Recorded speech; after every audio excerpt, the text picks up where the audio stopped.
qui a aujourd'hui, et pas avant, motivé d'autres intérêts pour l'action politique représentative, parce qu'on fait toujours de la politique. Tout à fait. Donc en fait, la politique est un domaine que j'ai toujours aimé. Depuis très jeune, j'ai toujours aimé la chose publique et la gestion de la chose publique. Et je me suis toujours efforcé à ne pas m'engager jusqu'à ce que, évidemment, je puisse d'abord réussir la carrière que j'ai épousée, c'est-à-dire celle de médecin. Et il me fallait d'abord bien m'asseoir dans ma profession et de mener évidemment l'activité médicale que j'ai choisie avant de pouvoir un jour faire de la politique. Et puis en 2012, je me suis engagé pour la première fois réellement au sein de la liste du bourgmestre à Scarbeck. Ah, vous étiez déjà candidat? Conseil communal. Donc, vous êtes conseiller communal, Conseil communal. Vous avez été élu en 2012. 2012. Octobre 2012. C'est ma première vie politique. Alors, j'ai voulu commencer évidemment, si on peut dire en douceur, entre guillemets. Parce que vous habitez à Scarbeck? Oui, tout à fait. Parce que la gestion locale est essentielle et elle permet un autre contact que lorsqu'on est au fédéral ou au régional. C'est un contact beaucoup plus de proximité avec les administrés et ça c'est quelque chose qui est très important avant de se lancer évidemment dans d'autres aventures. Ça n'a pas déplu au le fait que vous passiez sur une liste MR aujourd'hui? J'ai toujours été fidèle à moi-même, donc j'ai toujours fait savoir que j'étais plutôt libéral, hein, et ça remonte déjà à l'enfance, parce que comme j'expliquais précédemment, lorsqu'on est enfant d'immigrés analphabètes, on apprend très vite à être très indépendant pour pouvoir s'en sortir. Et donc, déjà, petit enfant, on est dans ces conditions-là, déjà avec un esprit plutôt indépendant et de libéral, hein, dans le sens noble de se percevoir, voilà, du mot pas néolibéral, du mot libéral. Et donc voilà, c'est comme ça que, et donc ça j'avais toujours évidemment fait savoir. Il y a la gestion locale c'est une gestion locale, et la gestion régionale est tout à fait différente évidemment. On est à un autre niveau de pouvoir, mais qui permet également, le régional permet également de faire revenir vers le régional, vers l'autre pouvoir, les soucis qui se passent au niveau local. Relayer un peu. Tout à fait. Alors, maintenant, vous êtes candidat sur la liste, vous êtes médecin, donc j'imagine que vous allez parler des problèmes des enfants, des familles, des médecins. Quels sont les angles d'attaque, les priorités qui sont les vôtres en vous engageant dans la politique? Alors, ce qu'il y a, c'est que donc pourquoi l'engagement aujourd'hui? Eh bien, on constate que cette dernière décennie, les problèmes dans notre région bruxelloise se sont amplifiés de manière très importante. Il y a évidemment le problème du boom démographique qui sera encore plus important en 2020 et qui font que déjà aujourd'hui, nous n'avons pas répondu à ces attentes et à ces difficultés que vit la région bruxelloise, qui est donc une région qui est affaiblie. Et l'engagement se fait maintenant parce qu'il y a justement ces difficultés et également parce qu'il y a une réforme très importante qui est intervenue dans notre paysage politique, qui est la 6e réforme de l'État, avec tout ce transfert de capacités et donc de ce transfert de toute une série de compétences vers les régions et qui donne un pouvoir beaucoup plus important à la région. Avec quelques moyens à la clé. Tout à fait, quelques moyens. Et donc c'est ça qui fait qu'aujourd'hui, cet engagement se manifeste de manière plus importante en ce qui me concerne en tout cas. Alors il est évident que l'enfance, je vous l'ai expliqué précédemment, l'enfance a un rôle très important puisque c'est l'avenir de la société, mais il ne faut pas oublier aussi ceux qui ont donné naissance à cette enfance et qui aujourd'hui est vieillissante et qu'il faut aussi considérer et aider. Et ça, dans le programme MR, on a tout ce côté social qui est très important. Contrairement à l'étiquette qu'on essaye de nous coller tout le temps, que le MR est un parti pour les riches, etc. C'est totalement faux. Lorsqu'on regarde, il faut prendre le temps de regarder le programme avant de pouvoir faire courir des bruits inadéquats et qui sont mauvais évidemment pour notre société. Hein, puisque on se dit, nous sommes les remparts contre le bain social, etc., le bain de sang que le MR nous prépare. Le bain de sang social. Le bain de sang social, tout à fait. Et donc, c'est manquer de responsabilité. À nos amis socialistes. Tout à fait. C'est un manque de respect à l'égard de la population dans son ensemble. Donc je pense que ça c'est important comme message à faire apporter aux autres formations qu'il faut un respect de cette population. Et que les partis, on a chacun un programme, chacun nous défendons de manière peut-être un peu différente certains aspects, mais nous sommes, nous, OMR, fiers de porter nos valeurs vers la population.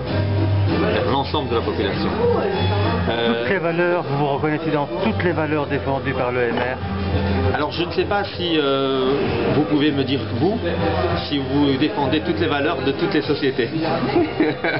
Nous avons chacun nos spécificités. Il y a dans tous les partis, dans tous les programmes, certaines choses qui peuvent être améliorées. Et donc les valeurs vers lesquelles vous allez, je tiens à dire que le MR est un parti d'ouverture. Ça aussi c'est une des critiques que nous font la plupart des partis, que c'est un parti qui est islamophobe, que c'est un parti qui est raciste. Eh bien, je peux vous dire que non. Moi qui suis à l'intérieur de l'organe, je peux vous dire que c'est tout à fait faux. Alors, dans tous les partis, lorsque par exemple dans les années 80, on entendait sur les chaînes de télévision certains grands hommes du Parti socialiste, les propos qu'ils tenaient à l'égard de l'immigration, on serait gêné, voyez-vous. Je ne vais pas citer de nom, mais tout le monde sait de qui on parle. On serait vraiment gêné. Et là, c'était des propos raciaux, des propos islamophobes. Et donc, je pense que nous, MR, on n'a pas à rougir face aux valeurs que l'on porte. Parce qu'il ne faut pas oublier non plus que le MR est le premier parti politique, via la voix de Louis Michel à l'époque, à avoir donné la chance aux immigrés de pouvoir peser dans le débat politique communal, puisque c'est le premier à avoir demandé à ce que les étrangers puissent voter au niveau communal. Ça, c'est une première chose importante à noter. La deuxième essentielle, c'est que récemment encore, M. Miller a déposé la loi sur le programme islamophobe, pénalisant les actes islamophobes. Donc je pense qu'il faut remettre les pendules à l'heure. Le MR n'est pas un parti... mais comme je vous disais, dans chaque parti, il y a des gens avec une certaine voix qui s'expriment. C'est ça la démocratie. Il faut trouver le terrain d'entente. Alors revenons aux choses plus concrètes et programmatiques. Par rapport au programme justement du MR, si le MR participe à la majorité future, quels sont de votre côté à vous les points qui vous semblent être les plus prioritaires dans le cadre de ce que vous portez comme valeur de l'enfant, des parents, etc. Donc, comme je disais précédemment, donc, en tant que pédiatre, évidemment, l'enfance est important. Donc, l'enfance, ça commence déjà dès la naissance, et donc il faut des soins de santé qui restent évidemment viables dans notre société, c'est-à-dire qu'il faut un financement qui soit conséquent pour les soins de santé. Récemment encore, les maladies chroniques, ça c'est un des sujets importants à l'heure actuelle. 27% de la population belge souffre de maladies chroniques, c'est-à-dire 2 millions de Belges. Et donc, il faut pouvoir apporter une réponse adéquate pour les soins de santé de ces patients maladies chroniques, dans le remboursement des soins de santé, et notamment par une des mesures qui serait un montant maximum à facturer pour ces patients quand ils sont reconnus pour maladie chronique. Ça, c'est un des points importants. Il y a aussi l'enseignement. L'enseignement commence à la crèche. Il faut des places au niveau des crèches, plus de places. On constate qu'aujourd'hui, le décret inscription qui est une aberration et qu'il faut supprimer absolument et qu'il faut donner la chance à chacun de pouvoir choisir librement son école, que chacun puisse se dire je vais mettre mon enfant dans les meilleures écoles. Mettre les enfants dans les meilleures écoles, ça veut dire qu'il faut des cotations de ces écoles, de telle sorte que, avec une publication, de telle sorte que tout le monde fasse un effort, chaque école fasse un effort pour pouvoir s'améliorer. Mais le politique doit apporter cette possibilité. Comment? D'abord, en évitant que les professeurs, puisqu'il y a 35% des professeurs qui au bout de 5 ans n'en peuvent plus dans leur métier, il faut donc un meilleur encadrement de ces professeurs, de meilleure formation. Il faut également apporter un financement adéquat pour ces institutions scolaires et que toutes les écoles qui sont en perte de vitesse puissent être aidées afin d'améliorer justement leur cotation, leur formation qui soit qualifiante et que les gens ont envie de retourner dans ces écoles. Je pense qu'il ne faut pas former de ghettos au niveau du logement, mais il ne faut pas non plus former de ghettos, c'est ce qui se passe à l'heure actuelle au niveau scolaire. Donc, la liberté pour chacun, tout à fait. Pour autant que les écoles jouent aussi le jeu. Tout à fait. Et c'est pour ça qu'il faut que nous puissions évidemment avoir un système où on cote les écoles, où chaque école, lorsque Harvard sait qu'il va être publié en fonction du classement qu'il a, ils font énormément d'efforts. Mais il faut aussi donner des moyens à ces écoles. Quel est le rôle du politique pour justement, je ne dirais pas contraindre les écoles à s'ouvrir à tous les publics, parce que bon, il y a des réticences aussi dans certains types d'écoles, etc., et donc on choisit toujours les meilleurs, etc. Est-ce que à ce niveau-là, il y a le politique peut jouer un rôle au niveau de la communauté française, par exemple?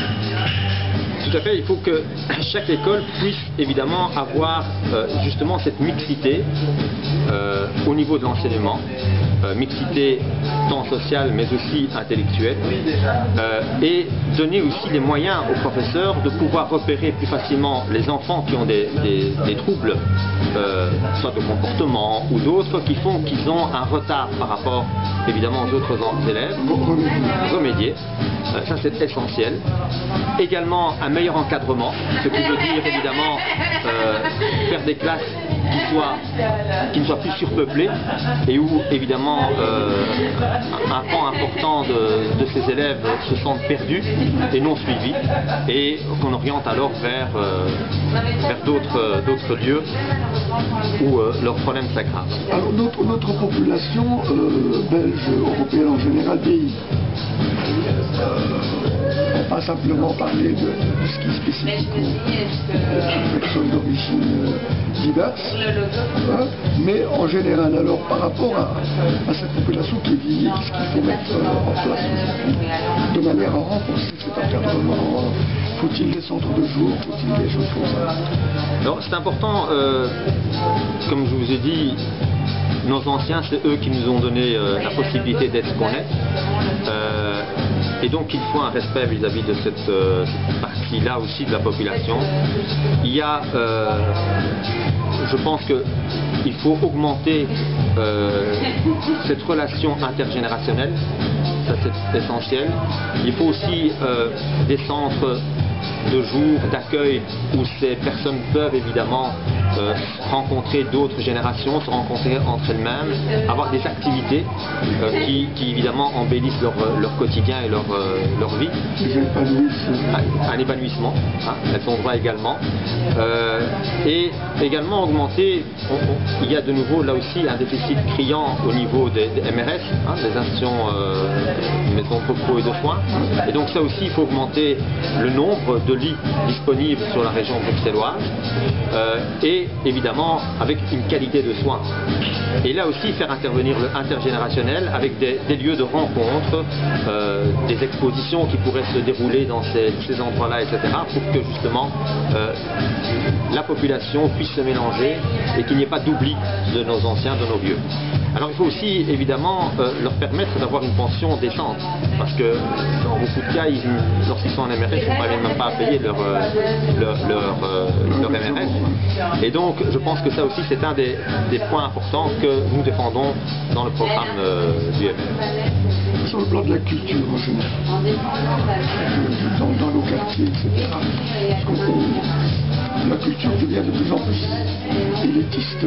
À Bruxelles, il y a certains quartiers où il n'y a pas beaucoup de salles, il n'y a pas beaucoup de centres, de maisons de jeunes, etc.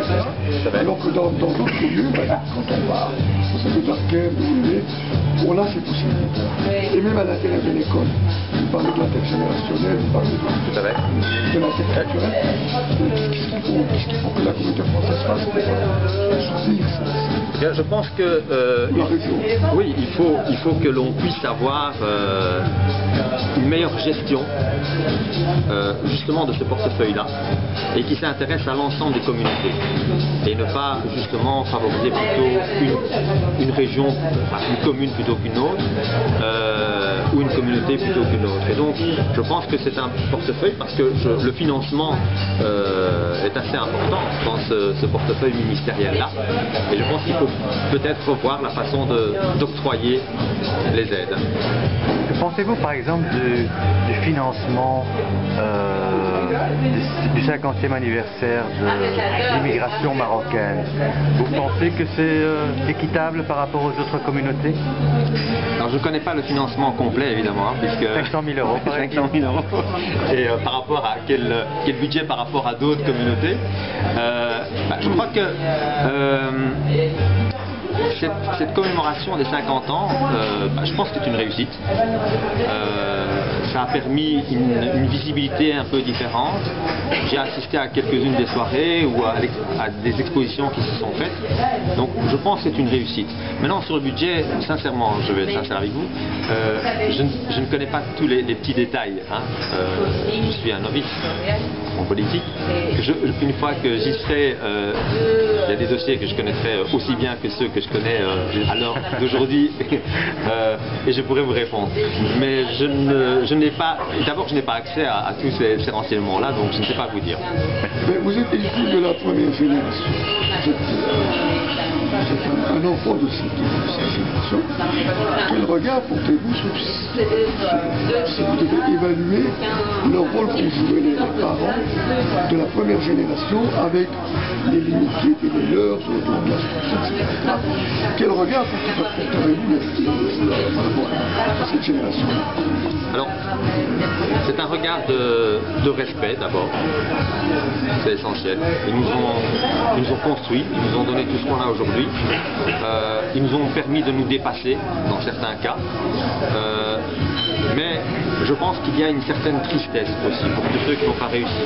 Dans les reportages qu'on a vus dans le cadre de la commémoration des 50 ans de l'immigration turco-marocaine, on a vu certains de ses parents en détresse complète, avec un regret même d'avoir émigré vers un autre pays, parce qu'il ne faut pas oublier, lorsqu'ils sont arrivés, ils étaient totalement démunis, ils n'avaient pas la pratique de la langue, ils se retrouvaient entre eux, dans des endroits très confinés, et puis il y avait cet arrachement familial, arrachement culturel, et donc c'est quelque chose d'exceptionnel qu'ils ont fait. Malgré tout, ils ont résisté et ils ont permis à cette nouvelle génération qui est celle d'aujourd'hui de pouvoir regarder en face l'autre et de se dire finalement, ben voilà, nos différences ne sont pas énormes. On est tous humains, et on a tous un cœur et des souffrances qui peuvent apparaître. Donc je pense que c'est une réussite, avec teinté évidemment de certains échecs.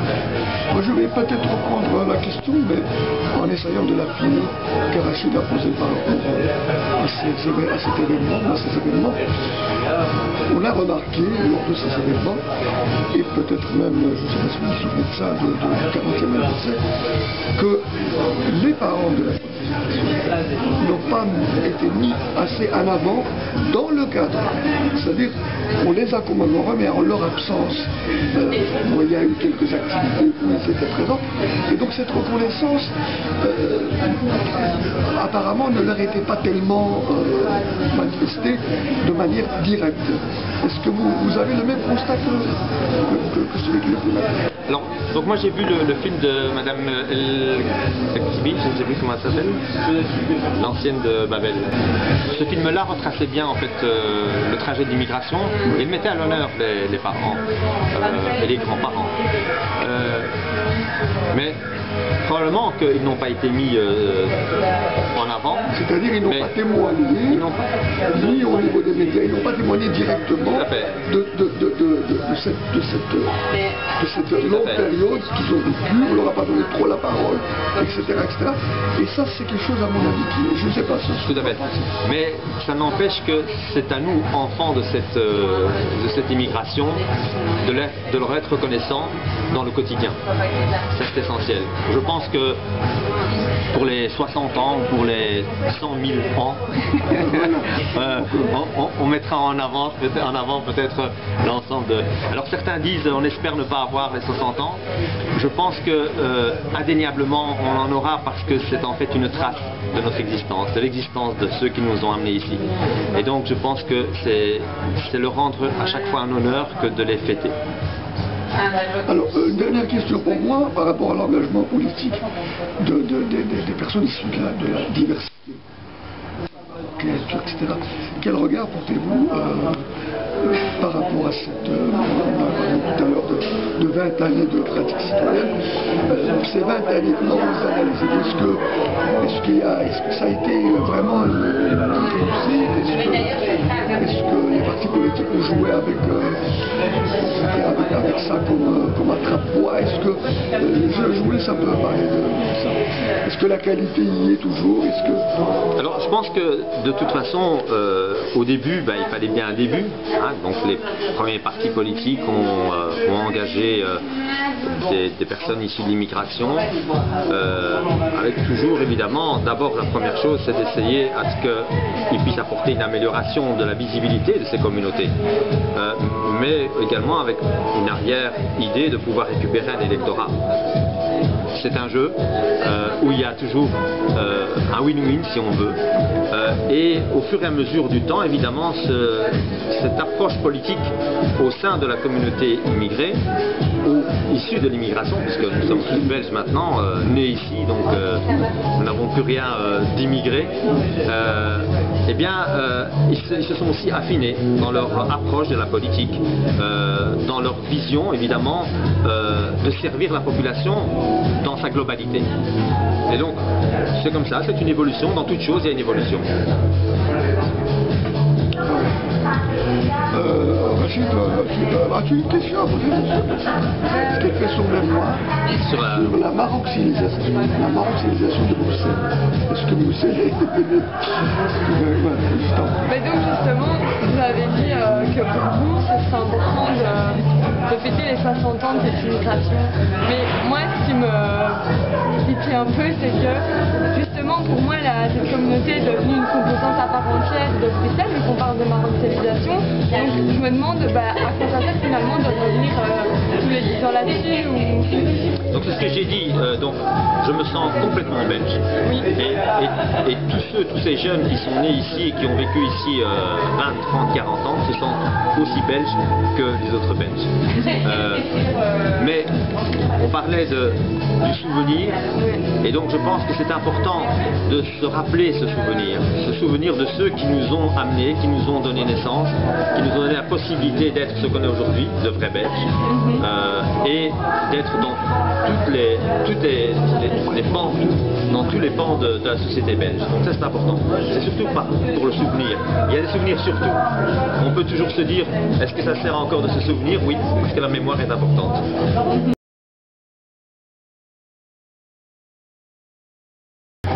Et nous n'avons pas vu beaucoup, notamment de Belges d'origine marocaine et encore moins de Belges d'origine turque. Vous le déplorez? Alors, écoutez, l'année prochaine j'y serai. Alors, ce qui est important aussi, vous savez, c'est la tristesse de l'humanité. C'est que justement le souvenir, la mémoire, c'est que l'humanité et l'humain, pas l'humanité, c'est que l'humain oublie évidemment. Il n'y a pas que le génocide arménien, les génocides rwandais, il y en a plein des génocides. Et ces génocides se perpétuent chaque décennie et l'homme oublie en fait que ce qu'il s'est promis précédemment en se disant je ne ferai plus jamais cela. Et c'est pour ça que la mémoire est importante et c'est pour ça qu'il faut retravailler toutes ces mémoires. Il y a eu déjà un geste récemment du Premier ministre turc à l'égard évidemment de la communauté arménienne. C'est peut-être un début. Espérons. J'avais terminé, mais comme il a posé la question, moi je voudrais un petit peu l'élargir, cette question. C'est vrai, vous dites que les jeunes qui sont ici, de deuxième, de troisième génération, parfois, sont belges, etc. Est-ce que vous avez l'impression que leur implication dans leur Belgique aujourd'hui est forte? Est-ce qu'elle est à la hauteur de l'appartenance, je dirais, à ce pays, à ce peuple, etc. Est-ce qu'ils participent de manière active, etc. Moi, par exemple, je vois beaucoup d'associations qui sont marocaines, qui se proclament comme marocaines, belgo-marocaines, qui participent beaucoup plus à des activités de solidarité avec des événements qui se déroulent au Maroc qu'avec des événements qui se déroulent ici.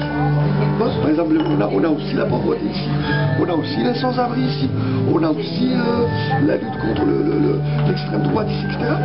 Mais on ne les voit pas assez. On les voit plus davantage dans des opérations je sais pas moi, de solidarité, tremblement de terre, de Seima, des choses comme ça. Est-ce que vous pensez qu'il y a un travail à faire à ce niveau? Ou à Jean-Blou? Alors par exemple, on n'en voit pas lorsqu'il y a les festivités de l'armistice. On ne les voit pas, même les élus, mais on les voit à Jean-Blou. Vous voyez ce que je veux dire? Est-ce que cette Belgique joue à fond aujourd'hui ou est-ce qu'il faut travailler sur... Alors donc, tous les jours, chaque citoyen belge, quelle que soit son origine, la première origine de leurs parents, participe à la vie, à la vraie vie belge, bruxelloise. Maintenant, il est un fait aussi que c'est à nous, dans des événements aussi importants, nous, quand je dis nous, c'est nous, politiques, futurs politiques, intellectuels, d'aller vers ces associations qui ont certaines, pas toutes, puisqu'il y en a beaucoup aussi, il ne faut pas non plus que l'on se focalise sur le petit peu de celles qui restent cantonnées dans une partie de la population et qui agit dans certaines populations, mais de voir aussi toutes celles évidemment qui ouvrent, qui sont ouvertes, qui ont cette ouverture et qui ont besoin justement de ce mélange, de cette interculturalité, c'est important. On disait avant multiculturel, maintenant on est plutôt à de l'interculturel. Et c'est à nous d'aller vers eux, de voir quelles sont aussi leurs demandes et de les faire participer à des événements tels que l'interculturalité, les événements qui commémorent l'armistice, etc. Donc je pense que si nous allons vers eux, ils s'ouvriront. Il y a un travail de sensibilisation à mener par rapport à ça. Tout à fait. Il faut une sensibilisation. Pour toute chose. Comment? Pour toute chose, il faut une sensibilisation. Oui, bien sûr.